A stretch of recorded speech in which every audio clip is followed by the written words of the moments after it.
Hello नमस्कार, आप सबका स्वागत है आपकी अपनी दाक्षिता टीचिंग अकेडमी में। तो आज मैं आपके सामने कराने वाली हूँ मल्टीप्लिकेशन और डिवीजन, मतलब है बीज गणित का। हम देखेंगे कि कैसे उसे गुना करते हैं और कैसे उसे विभाजन करते हैं। इससे पहले वाली वीडियो में हमने देखा था कि बीज गणित में जो ये मोनोमियल, बायनोमियल, ट्राइनोमियल या एक पद, द्विपद, त्रिनाम के साथ कैसे हम ऐड करते हैं, यानी योग और उसका घटाव हमने देखा था। तो इस वीडियो में हम देखेंगे गुणा और विभाजन कैसे करते हैं एक पद, द्विपद एंड त्रिनाम का, यानी मोनोमियल, बायनोमियल एंड ट्राइनोमियल। तो हम सबसे पहले देखते हैं मल्टीप्लीकेशन, कि कैसे हम मल्टीप्लाई करते हैं। मल्टीप्लीकेशन कैसे मल्टीप्लाई करते हैं नंबर्स को या वेरिएबल्स को। तो हमारे जो ये दो पार्ट हैं, ये वाला और ये वाला, ऑलरेडी हमने इससे पहले वाली वीडियो में कंप्लीट कर दिया है। मैं इसका लिंक डिस्क्रिप्शन बॉक्स में डाल दूंगी, आप जरूर देखना। उसके बाद ही ये कंटिन्यू थर्ड पार्ट मेरा देखना, ठीक है। तो हम देखते हैं कैसे हम बीज गणित, यानी कैसे हम कांस्टेंट वेरिएबल टर्म्स को मल्टीप्लाई करते हैं, ठीक है। तो सबसे पहले मोनोमियल यानी एक पद देखते हैं। 2x ये मेरी एक टर्म है, यानी एक मोनोमियल टर्म है। इसको मुझे मल्टीप्लाई करना है दूसरी मोनोमियल टर्म से, क्योंकि मैं यहाँ पे मोनोमियल और मोनोमियल को मल्टीप्लाई करूंगी। तो दूसरा मोनोमियल मैंने ले लिया 4, ठीक है। तो अब दोनों को कैसे मल्टीप्लाई करेंगे? देखो मल्टीप्लीकेशन में ना कांस्टेंट को वेरिएबल के साथ इंटू कर सकते हैं। सिर्फ एक्सेप्शन कहां आते हैं? एडिशन और सब्ट्रैक्शन में। एडिशन यानी योग और घटाव में अगर सेम वेरिएबल है तभी आप ऐड या सब्ट्रैक्ट कर सकते हो। अगर सेम नहीं है तो ना ही आप उसको ऐड कर सकते हो और ना ही उसे सब्ट्रैक्ट कर सकते हो, ठीक है। बट मल्टीप्लिकेशन में ये जो अभी मैं रूल समझा रही हूँ मल्टीप्लिकेशन और डिवीजन के लिए है कि वेरिएबल और कांस्टेंट को आप मल्टीप्लाई कर सकते हैं, ठीक है। तो ये क्या है? 2x। ये क्या है? एक वेरिएबल टर्म है। वेरिएबल यानी एक चर टर्म है ये, ठीक है। और ये हमारा क्या है? कांस्टेंट। कांस्टेंट यानी ये हमारी स्थिर राशि है, स्थिर राशि, ठीक है। ये हमारी स्थिर राशि है, हमारा चर है। तो इन दोनों में हम मल्टीप्लाई कर सकते हैं। हम इसका मल्टीप्लिकेशन देखते हैं कैसे करेंगे। इसका मल्टीप्लिकेशन बहुत इजी है, कुछ भी नहीं करना। 4 को 2 से मल्टीप्लाई कर दो, यानी 4 2 जा 8, कर दिया 8। अब यहां पे एक x वेरिएबल है, इसके पास कोई भी वेरिएबल नहीं है, तो हम x 1 जा x लिख देंगे, तो ये फिनिश हो गया। मल्टीप्लिकेशन में ज्यादा सोचने की जरूरत नहीं है, जो भी नंबर दिखे हम उसको मल्टीप्लाई और डिवाइड कर देंगे। बट हमें ध्यान देना है एडिशन और सब्ट्रैक्शन में। हम दूसरा क्वेश्चन देख लेते हैं। ये हमारा फर्स्ट क्वेश्चन हमने देखा था। सेकंड ऐसा भी हो सकता है मोनोमियल टर्म, यानी एक पद में यहाँ पे मैंने एक वेरिएबल लिया और एक कांस्टेंट लिया। अब मैं लेती हूँ वेरिएबल यानी दोनों चर टर्म ले लेती हूँ। 3z इंटू 4z, ठीक है। अभी मैंने एक वेरिएबल लिया और एक कांस्टेंट लिया। अब मैंने दोनों ही वेरिएबल ले लिए, ये भी वेरिएबल है, ये भी वेरिएबल है, ठीक है। अब कैसे मल्टीप्लाई करेंगे? 4 3 जा 12, नंबर्स को मल्टीप्लाई कर दो, 12 लिख दो। z और z याद रखो, जब भी दो वेरिएबल इंटू होते हैं, ये z है ये z है, तो z क्या हो जाएंगे? z स्क्वायर, क्योंकि z 2 बार है, 1 और 2। अगर z 2 बार होगा तो उसको 2 डाल देंगे। अगर एक और z होता, यहाँ पे स्क्वायर होता, तो स्क्वायर और ये z मिला के 2 + 1 3 हो जाते, तो हम यहाँ पे 3 लिख देते हैं, ठीक है। अभी हम नेक्स्ट क्वेश्चन देखते हैं। अभी हम लेते हैं ऐसा नंबर, चल कांस्टेंट ले लेते हैं। 6 × 8, दोनों ही कांस्टेंट है, 48, ठीक है। अब ये तो इतना इजी है, इसके लिए ज्यादा डिस्कशन नहीं करेंगे। बट फोर्थ वन हम डिस्कस करना चाहते हैं, जिसमें मैं दोनों अलग अलग वेरिएबल लेना चाहती हूं। जैसे ये हमने 6y ले लिया इंटू 8p ले लिया, ठीक है। ये 6y एक अलग वेरिएबल है, ये 8p अलग ही वेरिएबल है, ठीक है। बट दोनों वेरिएबल टर्म है, ये दोनों ही टर्म वेरिएबल है, बट दोनों वेरिएबल अलग अलग है। तो 8 6 हम पहले लिख देंगे 48, ठीक है। अभी y इंटू p क्या लिख देंगे? y और p दोनों आ जाएंगे, क्योंकि हम यहाँ पे मल्टीप्लाई कर रहे हैं। ऐड करते तो पॉसिबल होता ही नहीं, इन दोनों को प्लस नहीं कर सकते थे। अगर सपोज इन्हीं दोनों नंबर का ऐड आता प्लस 8p, तो क्या हम इनको ऐड कर सकते हैं? बिल्कुल नहीं। क्योंकि ये y है और ये p है, आंसर यही रहता 6y प्लस 8p। बट यहां पे मल्टीप्लीकेशन है, इसीलिए 8 इंटू 6 48 और y इंटू p, y और p आंसर आ जाएगा। आई होप आपको अच्छे से क्लियर हो गया है कि मल्टीप्लीकेशन जब हमारे पास एक एक मतलब एक पद हो यानी मोनोमियल टर्म्स हो। अब हम बाइनोमियल टर्म्स का देख लेते हैं मल्टीप्लीकेशन कैसे होगा। बाइनोमियल टर्म्स का मल्टीप्लीकेशन हम देख लेते हैं, ठीक है। बाइनोमियल टर्म में क्या होता है, टू टर्म्स होती हैं। तो सबसे पहला देखते हैं, और 2x प्लस 6, ये हमारी पहली टर्म है, ठीक है। एक और दो टर्म है यानी मोनोमियल है, द्विपद है, ठीक है। फिर ले लेते हैं 3x प्लस 7, ठीक है, 3x प्लस 7, ये हमारी क्या है, दूसरी टर्म है। इसको मैं वापस ही लिख देती हूं, 3x प्लस 7, ठीक है। तो ये हमारी दो टर्म होगी, ये पहली टर्म है मोनोमियल, ये दूसरी टर्म है, ये दोनों ही मोनोमियल टर्म है। अब जब मोनोमियल टर्म होती है तब हम कैसे मल्टीप्लाई करते हैं, ठीक है।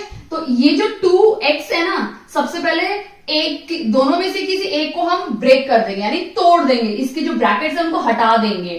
तो मैं इसके ब्रैकेट हटा देती हूं। अब जब इसके ब्रैकेट ओपन करूंगी तो 2x में बाहर लिखूंगी और इस 2x के साथ पहले इस नंबर को मल्टीप्लाई करूंगी और फिर मैं मल्टीप्लाई करूंगी इस नंबर को, ठीक है।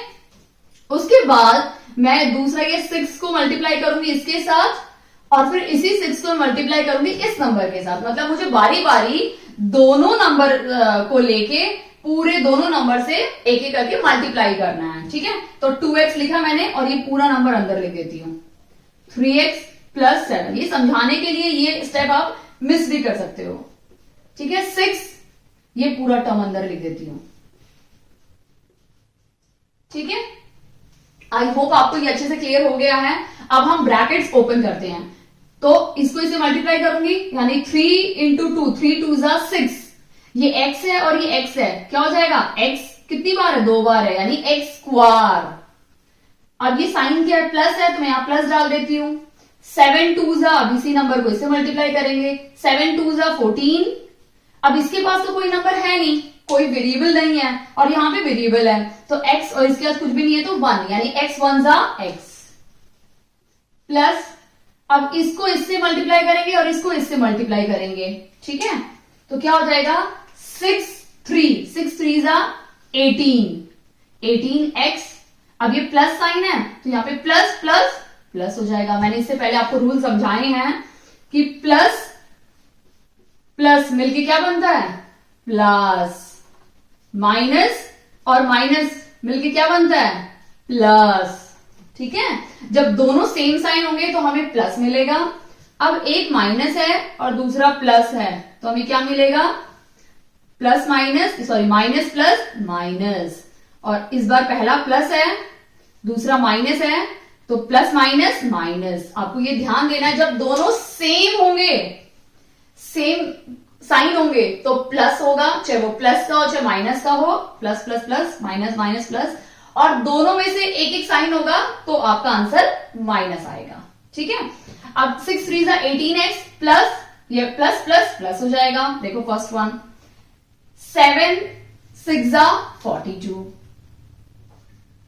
ठीक है, ये हो गया। इसको फर्दर सॉल्व करेंगे। मैं आपको एक चीज समझाना चाहती हूं कि जब हम ऐड करते हैं या सब्ट्रैक्ट करते हैं ना, तो हम देखते हैं जब हम ऐड कर लिया यानी प्लस करने के बाद हम बड़े नंबर का साइन देखते हैं, बट मल्टीप्लीकेशन और डिवाइड में ऐसे कोई बड़े नंबर का साइन नहीं देखते हैं। अगर हम देखेंगे तो बड़ा नंबर तो 7 है, इसका साइन प्लस है, नहीं, हमें कोई भी बड़े नंबर का साइन मल्टीप्लीकेशन और डिवाइड में नहीं देखना है। हमें प्लस प्लस प्लस आ रहा है तो प्लस ही लिखेंगे, प्लस माइनस माइनस आ रहा है तो माइनस ही लिखेंगे, ठीक है। बट अगर ऐड होता तो हम फिर प्लस साइन मतलब बड़े नंबर का साइन देखते हैं उसमें। अभी देखिए ये x स्क्वायर है, बट ये x और ये 18x दोनों का वेरिएबल सेम है। अब यहाँ पे हमें ऐड करना है तो इसको ऐड कर सकते हैं दोनों को, तो 6x स्क्वायर प्लस 18 14 8 4 12, ठीक है, 1 यानी 32x प्लस 42। अभी हम इनको ऐड कर सकते हैं, नहीं कर सकते, क्योंकि ये है x स्क्वायर, ये है 32x और ये है एक कांस्टेंट टर्म यानी स्थिर टर्म है ये, ठीक है। तो कुछ नहीं कर सकते, तो this is the final answer, यही हमारा फाइनल आंसर है। बाइनोमियल, जब हम दो बाइनोमियल टर्म्स को मल्टीप्लाई करते हैं तो ये हमारा फाइनल आंसर है। कई बार क्या होता है, इस टाइप के क्वेश्चंस दे के कहते हैं x की वैल्यू निकालो। इस टाइप के क्वेश्चन एग्जाम में आए हुए हैं इसी टाइप में कि आपको ये दोनों देंगे और इसे पूछेंगे find the value of x, तो आपको सबसे पहले इस टाइप की टर्म निकालनी है, उसके बाद आपको कुछ मैथ्स में रूल, कुछ फॉर्मूले हैं वो यूज करके आपको x की वैल्यू निकालनी है। उसके लिए आप स्प्लिटिंग ऑफ मिडिल टर्म कर सकते हैं, उस पर भी मैं वीडियो बनाऊंगी जल्दी ही। स्प्लिटिंग ऑफ मिडिल टर्म में क्या होगा, आपको बीच की जो टर्म है उसको स्प्लिट करना है और x की वैल्यू निकालनी है। या फिर आप डिस्क्रिमिनेशन यानी d का फॉर्मूला यूज कर सकते हैं, d is equal to minus B square plus 4ac, ठीक है, सॉरी प्लस और माइनस हो जाता है, ठीक है, अपॉन 2a। आप ये फॉर्मूला डिस्क्रिमिनेशन का यूज कर सकते हैं, ठीक है। तो आपको दो फॉर्मूलेज हैं, एक स्प्लिटिंग ऑफ मिडिल टर्म को स्प्लिट कर सकते हैं, पॉसिबल है वो कर लीजिए, ठीक है। अगर वो नहीं हो रही है, कुछ ऐसी टर्म मिल ही नहीं रही है आपको कि वो फॉर्म करे स्प्लिटिंग ऑफ मिडिल टर्म के लिए, तो आप उसको स्किप करके आप डिस्क्रिमिनेशन वाला फॉर्मूला यूज कर सकते हैं। कई बार रूट्स वाले क्वेश्चंस में बहुत गड़बड़ हो जाती है, नहीं मिलता हमारा कई बार, उस टाइम पे डिस्क्रिमिनेशन मेथड सबसे बेस्ट है, हमेशा इसी को यूज करोगे तो आपका हमेशा आंसर आएगा। बट जैसे मेरा favourite splitting of middle term है तो मैं उसी को प्रेफर ज्यादा करती हूँ। उससे नहीं मिला then I come to this. I hope आपको ये मल्टीप्लीकेशन क्लियर हो गया होगा। ऐसे ही सेम ट्राइनोमियल को मोनोमियल से करना है, तो एक ट्राइनोमियल टर्म देख लेते हैं हम लोग। अभी हमें ट्राइनोमियल टर्म देखेंगे, ठीक है। ट्राइनोमियल टर्म में क्या होता है, हाँ अभी हम ट्राइनोमियल वर्सेस मोनोमियल या बाइनोमियल, तो हम ऐसा करते हैं एक ट्राइनोमियल टर्म ले लेते हैं यानी 3x square plus 2x plus 6, ये हमारी ट्राइनोमियल टर्म हो गई।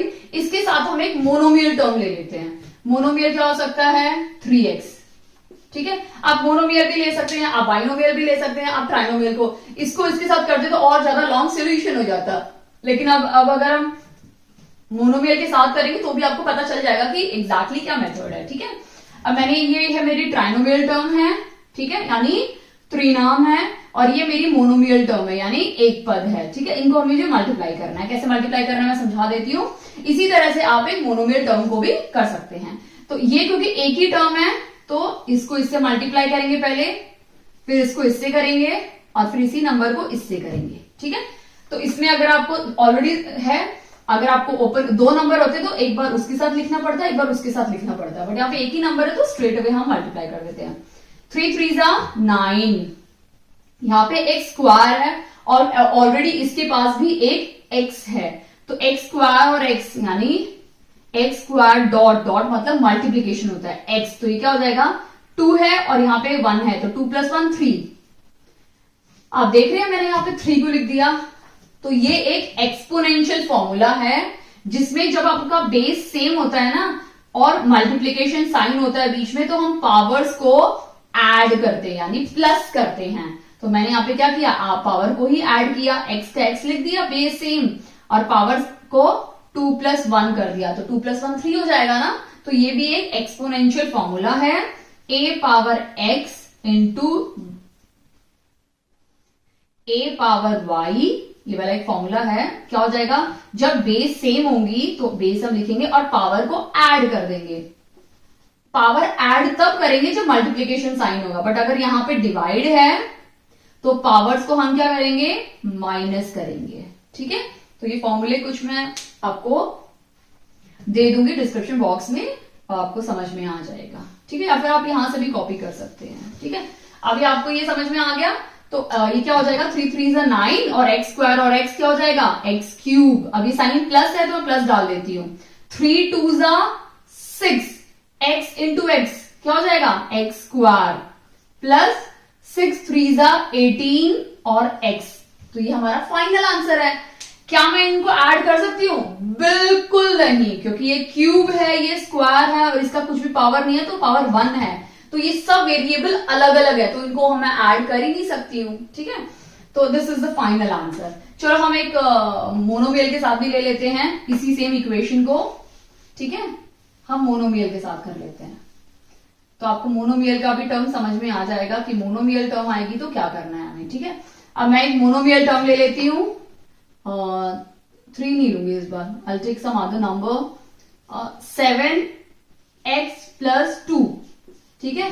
ये मैंने एक मोनोमियल टर्म ले ली, 1 और 2 यानी द्विपद ले लिया। अब क्या करेंगे हम, पहले 7 को इसके साथ लिखेंगे, यानी 7x को 3x² + 2x + 6 लिख दिया, ठीक है।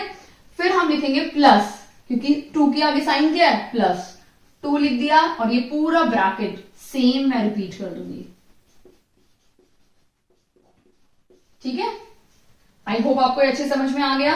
करेंगे 7 को इससे मल्टीप्लाई करेंगे, फिर इससे करेंगे, और फिर इस नंबर से करेंगे। वैसे ही 2 को इससे मल्टीप्लाई करेंगे, फिर इस नंबर से करेंगे, और फिर इस नंबर से मल्टीप्लाई करेंगे, एक एक करके। 7 3 = 21, x है और x² है, तो 2 + 1 3, ये प्लस साइन है, मैं प्लस साइन डाल लेती हूं, ठीक है। चलो एक में माइनस ले लेते हैं, यहां माइनस ले लेते हैं, ठीक है, और यहां माइनस ले लेते हैं, तो आपको थोड़ा अच्छे से समझ में आ जाएगा, ठीक है। तो यहां माइनस आएगा, ठीक है।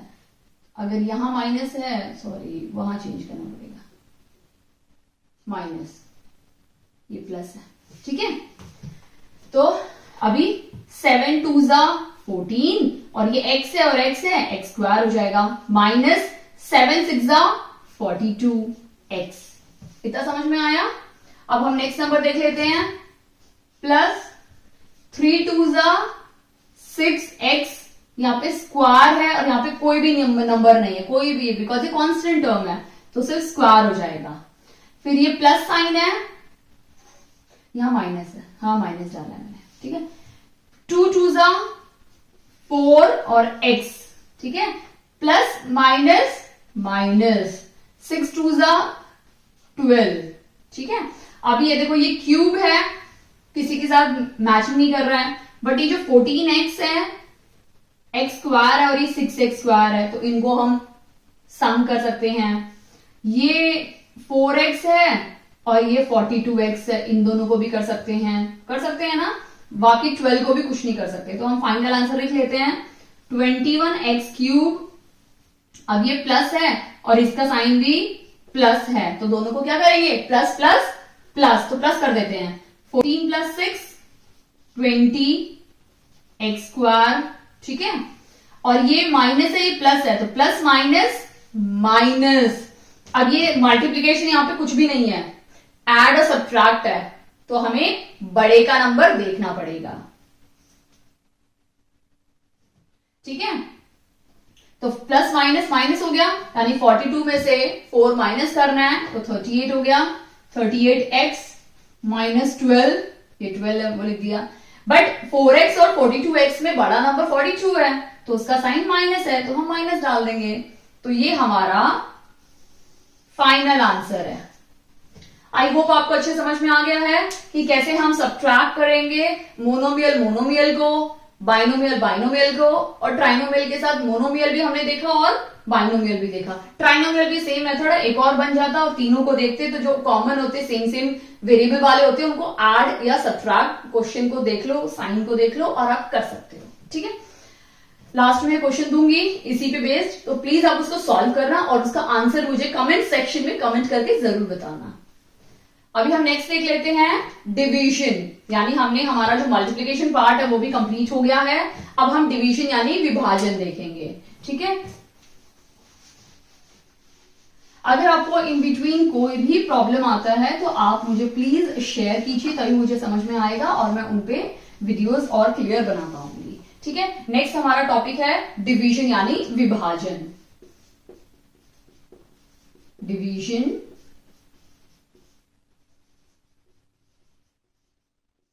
विभाजन, ठीक है।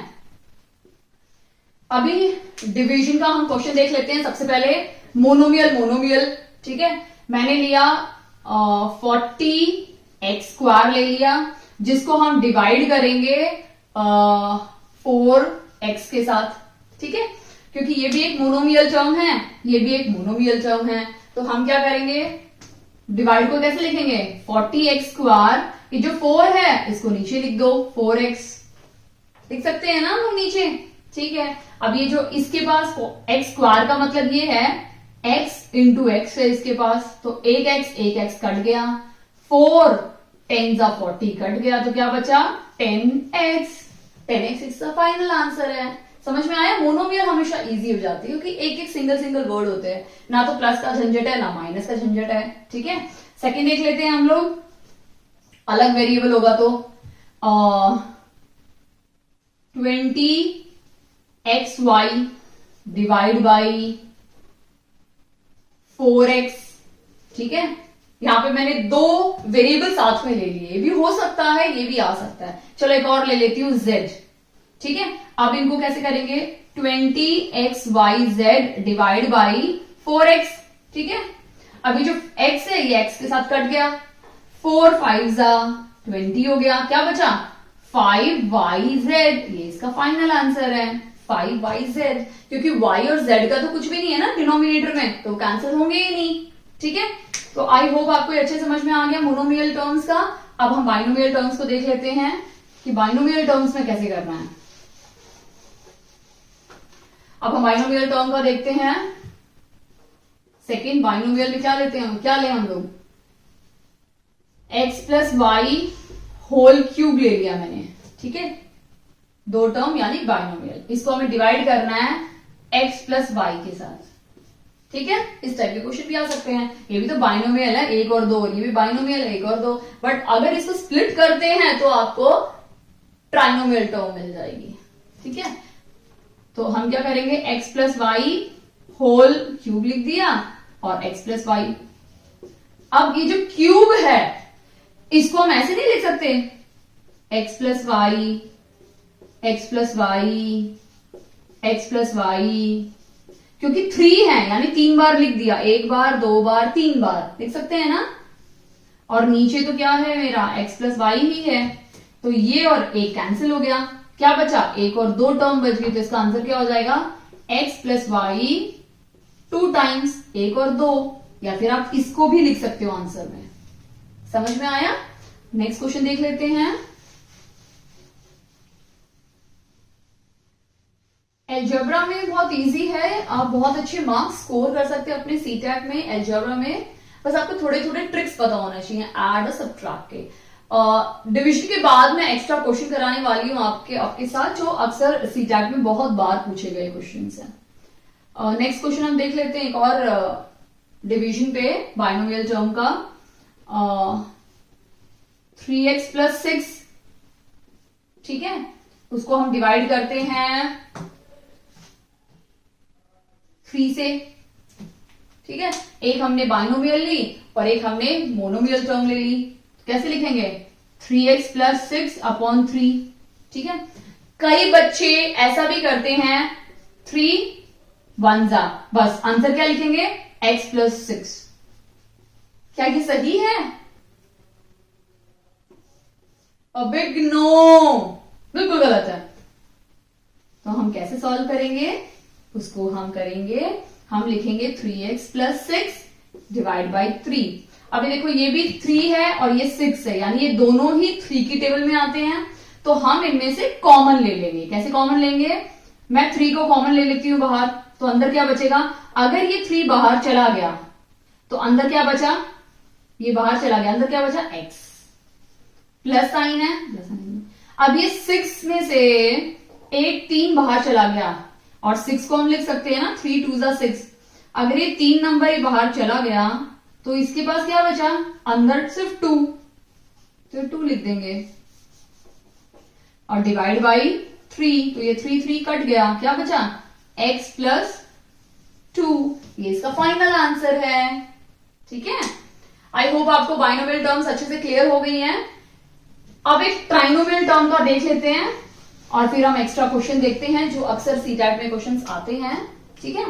थर्ड हम देखते हैं ट्राइनोमियल टर्म को, 3x², चलो x इस बार हटा के कोई और नंबर ले लेते हैं, 7z² प्लस 6z प्लस 1, ठीक है, ये हमने एक ले लिया, इसके साथ हम डिवाइड करेंगे, इसको हम डिवाइड करेंगे z+1 के साथ। ठीक है, अब भाई कैसे करेंगे, क्योंकि तो डिवाइड है तो बहुत सिंपल है। मैंने आपको इससे पहले एक splitting of middle term discuss किया था, तो वो मैं अभी आपको एक्सप्लेन करूंगी, उसके बाद हम इसको कैंसिल करेंगे। ओके, तो इस क्वेश्चन को, ये जो 7z² प्लस 6z और 1 है, इसको हम स्प्लिटिंग ऑफ मिडिल टर्म से स्प्लिट करेंगे। ठीक है, तो अब सबसे पहले यहां पे हमें देखना है कि यहाँ पे c वैल्यू क्या, हमारी कांस्टेंट क्या है, 1 है, और हमारा जो फर्स्ट वैल्यू, अगर इसका जर्नल इक्वेशन देखें तो इसकी जर्नल इक्वेशन होती है ax² plus bx plus c। इस जर्नल इक्वेशन से अगर आप देखोगे तो a हमारा क्या है 7, b हमारा क्या है 6 और c हमारा क्या है 1।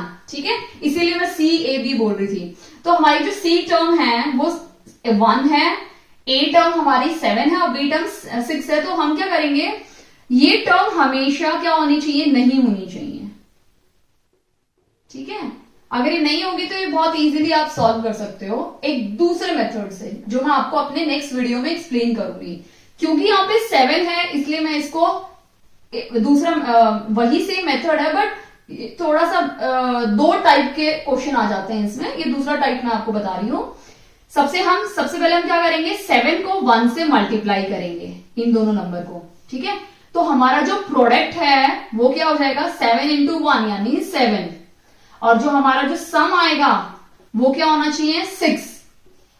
यानी हमें ऐसा नंबर ढूंढना है जिसको 7 और 1 को मिला के, 7 और 1 को मिला के ऐसा नंबर ढूंढना है जिसको प्लस करने पर या माइनस करने पर हमारा 6 आ जाए।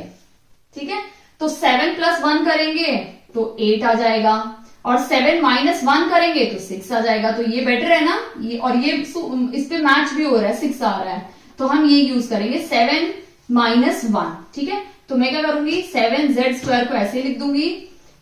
ठीक है, अब मुझे माइनस करना है, तो 1z प्लस 6z,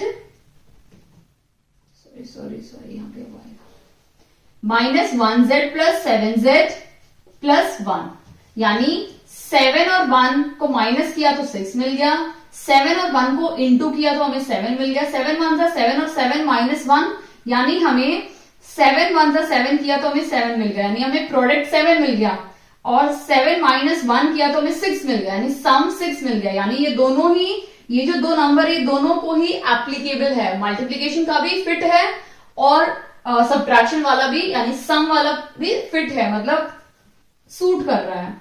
तो अभी हम क्या करेंगे, क्यों मैंने यहाँ नेगेटिव डाला, क्योंकि 7 को मैं यहाँ पे भी लिख सकती थी और 1 को यहाँ पे भी लिख सकती थी, लेकिन हमें थोड़ा सा अरेंजमेंट करना होता है। अब देखो, हम स्कूल में कोई भी प्रोग्राम होता है बच्चों की, अगर अरेंजमेंट करते तो ऐसे ही करते ना, हाइट वाइज।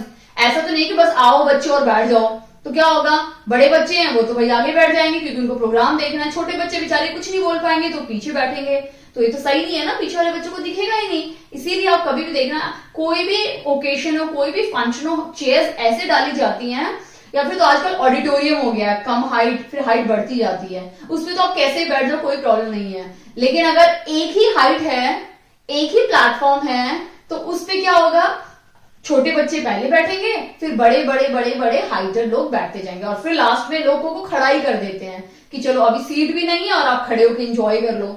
ठीक है, तो इसी तरह से थोड़ा सा अरेंजमेंट करना होता है, इसलिए मैंने 1 को यहां लिखा और 7 को यहां लिखा, बाकी आप ऐसे भी कर सकते हो। अभी इन दोनों नंबर में से मुझे क्या करना है, कॉमन लेना है, तो z कॉमन ले लेती हूं मैं। ठीक है, मैंने z कॉमन ले लिया। अब अगर एक z बाहर चला गया तो यहाँ पे एक z बच गया ना, यहाँ पे स्क्वायर है इंटू z है, एक z बाहर चला गया यानी ये z बाहर चला गया, तो क्या बचा 7z माइनस ये z बाहर चला गया तो क्या बचा 1 यानी -1। ठीक है, वैसे ही इन दोनों नंबर में से हमें ऐसा नंबर लेना है जिसमें हमें ये अंदर का टर्म सेम मिले। तो अंदर की टर्म सेम कब मिलेगी, मैंने लिख दी। ठीक है, जब मैं बाहर -1 लूंगी, अगर मैं बाहर -1 लेती हूं कुछ थोड़ा सा गड़बड़ आ रहा है यहाँ पे। बाहर अगर मैं +1 लेती हूं तो ये तो सही आ रहा है, लेकिन यहां माइनस आना था, तो यानी क्वेश्चन में ही यहां पे माइनस है। ठीक है, यहां पे माइनस रहेगा। ठीक है, और डिनोमिनेटर अगर यहां माइनस है तो डिनोमिनेटर में भी माइनस आएगा। देखो ये तो मैंने खुद से फ्रेम किया है, तो गड़बड़ हो सकती है। एग्जाम में जब आपको फ्रेम करके देंगे ना क्वेश्चन, तो उसमें कभी गड़बड़ नहीं होती, हार्डली क्वेश्चंस में गड़बड़ होती है। बाकी ये तो मैंने खुद से किया, तो थोड़ा सा प्लस माइनस का प्रॉब्लम आ गया। ठीक है, अभी ये दोनों ब्रैकेट बिल्कुल सेम है, तो जब सेम ब्रैकेट होते हैं तो उनको हम एक बार लिख लेते हैं। Will write only one time 7z - 1। अब क्या बच गया, z, यहाँ पे कुछ भी साइन है तो प्लस, z + 1 बच गया, z + 1, ये सही है। तो क्या बच गया, ये हमारी स्प्लिट करने पर ये दोनों टर्म आई हैं, तो इसकी जगह पे मैं अभी इन दोनों को लिखूंगी। ठीक है, अगर आपको नहीं समझ में आए तो नो प्रॉब्लम, मैं इस पे एक और वीडियो बनाने वाली हूं, आप जस्ट मुझे कमेंट सेक्शन में कमेंट करके बता दीजिए, तो उससे मुझे आइडिया मिल जाएगा कि आप लोग को ये चीज पार्ट थोड़ा सा कम समझ में आया है, तो मैं इस पे वीडियो जल्दी ही डाल दूंगी अपॉन z + 1।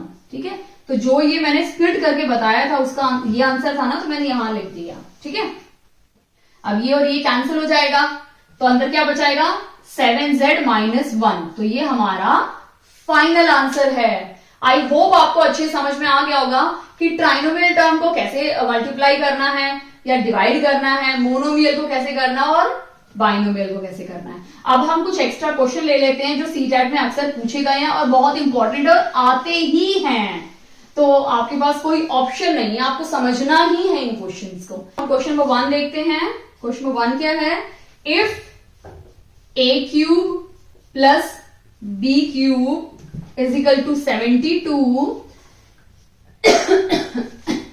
एंड AB क्या है, 8 है। ठीक है, तो हमें वैल्यू निकालनी है, किसकी वैल्यू निकालनी है, यदि a³ + b³ 72 है और AB 8 है, ठीक है, तो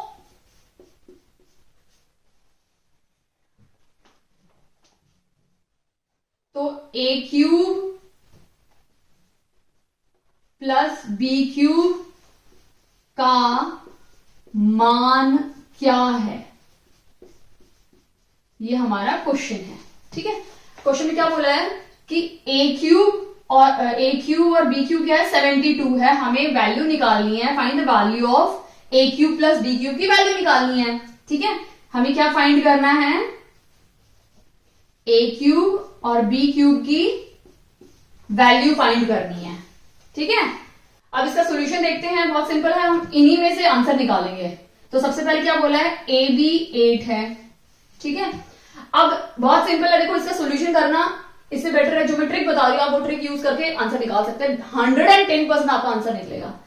8 का हम फैक्टर निकाल लेते हैं, तो 8 का क्या क्या फैक्टर हो सकता है, 8 × 1 = 8, ठीक है, 4 × 2 = 8, ठीक है, और कुछ, ठीक है, इतना हो गया। अभी हमें देखना है कि या फिर तो A की वैल्यू 1 हो सकती है या फिर 4 हो सकती है, B की वैल्यू 8 हो सकती है या फिर 2 हो सकती है, तो हमारे पास ये कुछ चांसेस हैं।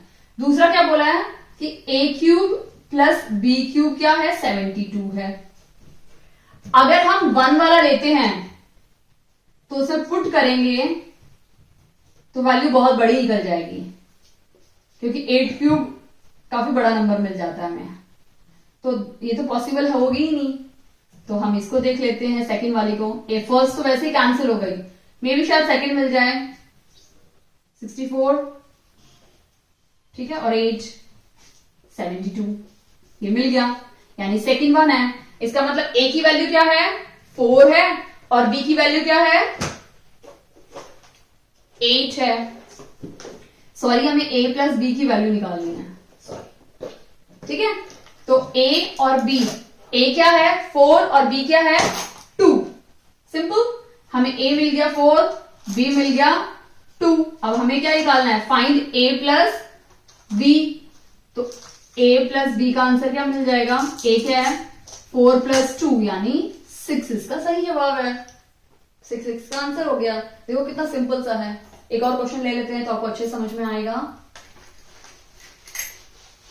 क्वेश्चन में क्या दिया हुआ है कि यदि अगर x plus y, x dot y क्या है 18 दिया हुआ है क्वेश्चन में, और साथ में दिया हुआ है x square plus y square क्या है 45। हमें क्या निकालना है x प्लस वाई। ठीक है, हमें क्या निकालना है x प्लस वाई। बहुत सिंपल है, वही मेथड यूज करेंगे पिछली बार वाला। 18 के क्या क्या फैक्टर हो सकते हैं 2 9 जा 18, ठीक है, 3 6 जा 18, 18 1 जा 18। फैक्टर्स निकाले थे 18 के, 2 9 जा, 3 3 जा, 3 1 जा। ठीक है, तो 9 2 जा 18, 6 3 जा 18। ठीक है, इतने निकल गए हमारे फैक्टर 18 के। ठीक है, अभी हम क्या देखेंगे कि 45 किस में आ रहा है। अगर हम फर्स्ट वन लेते हैं 9 और 2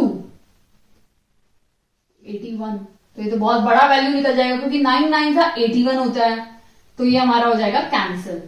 नेक्स्ट देख लेते हैं 6 6 जा 36 और 3 3 जा 9। ठीक है, तो ये हमारा आंसर आ गया 45। इसका मतलब ये सही है, तो ये भी हम क्यों अप्लाई करें जब हमें मिल गया आंसर। यानी 3 और 6, यानी x क्या है 3 है और y क्या है 6 है। हमें क्या करना है दोनों को ऐड करके देखना है। ठीक है, तो x प्लस वाई का मान क्या है। ठीक है, तो x प्लस वाई का मान क्या हो जाएगा 3 प्लस 6, आंसर 9 है, यानी डी हमारा सही जवाब है। ठीक है, समझ में आया। आपको ऐसे लिख के चेक करना है तो आपको सही उत्तर मिल जाएगा। इसमें सिर्फ मैच करके देखना, नहीं तो लॉन्ग मेथड ये है, इसको स्प्लिट करो, इसकी वैल्यू आई उसे पुट करो, फिर x की वैल्यू निकालो, y की वैल्यू निकालो, इससे बेटर है। This is the best method and shortcut है इसका। ठीक है, हम एक और लास्ट क्वेश्चन देख लेते हैं, क्वेश्चन नंबर 3 देख लेते हैं। इसमें भी सेम क्वेश्चन है, हमें a प्लस b3 दिया हुआ है। ठीक है, और a प्लस इन दोनों का मल्टीप्लीकेशन -4 है, हमें a cube plus b cube की वैल्यू निकालनी है। तो यहां पे स्टार्ट करते हैं 2 2 जा 4, ठीक है, एंड 4 1 जा 4। ठीक है, अभी यहां पे -4 है तो यहां पे एक माइनस डाल दो, किसी एक नंबर को यहां माइनस डाल दो, क्योंकि ये मल्टीप्लीकेशन है तो छोटा नंबर भी माइनस हो सकता है, बड़ा नंबर भी माइनस हो सकता है, या फिर इसका ऑप्शन ये -1 इंटू 4। ठीक है, ये भी हो सकता है। -2 तो किसी को भी डालो आपको यही आंसर मिलेगा क्योंकि दोनों ही 2 हैं। तो ये 3 पॉसिबिलिटी हमारे पास हैं, हम चेक कर लेते हैं। सबसे पहली वाली चेक करते हैं, तो पहली वाली तो बहुत सिंपल है, -2 और +2 0 हो गई, तो ये कैंसिल हो गई। सेकंड देख लेते हैं, -4 + 2, ये -4 है, +1 है, ये -3 आ गया, -3 आ गया क्योंकि बड़े का साइन माइनस है, तो ये भी कैंसिल है। इसका मतलब ऑब्वियस सी बात है यही होगी। इसको फिर भी हम चेक करेंगे, a -1 है, +4 है, प्लस माइनस -3, बड़े का नंबर क्या है प्लस, यानी प्लस, यानी ये इसको है नहीं, इससे सेटिस्फाइड हो रही है, तो इसका सही है ये। यानी a की वैल्यू क्या है इसमें, a हमारा है -1 और b हमारा क्या है 4, ये दोनों हमारी वैल्यू मिल गई। अब हमें क्या निकालना है, a cube plus b cube का मान निकालना है। ठीक है, a क्यूब यानी -1 क्यूब प्लस 4 का क्यूब। अब -1 इंटू -1 इंटू -1 है, ये माइनस माइनस प्लस हो गया, बट ये तो माइनस बच गया ना, तो इसका आंसर क्या होगा -1 प्लस 4 4 जा 16 और 16 4 जा 64। तो इसका आंसर क्या आ जाएगा, प्लस माइनस माइनस कर दो, बड़ा नंबर क्या है 64, प्लस है तो प्लस आ जाएगा, यानी बी इसका सही जवाब है। आई होप आपको ये क्वेश्चन तीनों की तीनों अच्छे से समझ में आ गए होंगे। इस टाइप के क्वेश्चन सी टाइप में डेफिनेटली आते हैं और हर साल आते हैं, मैं इतनी कॉन्फिडेंट हूं। तो प्लीज आप ये क्वेश्चन स्किप कभी भी लाइफ में मत करना। हार्डली कितना लिया, हार्डली 30 सेकेंड आपके लिए होंगे या फिर थोड़ा ये करने में, बट आप प्रैक्टिस करोगे वो 30 भी कम हो जाएंगे, 20 सेकेंड हो जाएंगे, है ना। देखो 10 सेकेंड मैं नहीं बोलती, लेकिन वो 30 सेकेंड को आप 20 सेकेंड जरूर कर सकते हो इसको प्रैक्टिस करके, ठीक है। तो अगर आपको वीडियो अच्छी लगी तो प्लीज इस वीडियो को लाइक कीजिए, चैनल पे नए हैं तो प्लीज चैनल को सब्सक्राइब कीजिए। Thank you.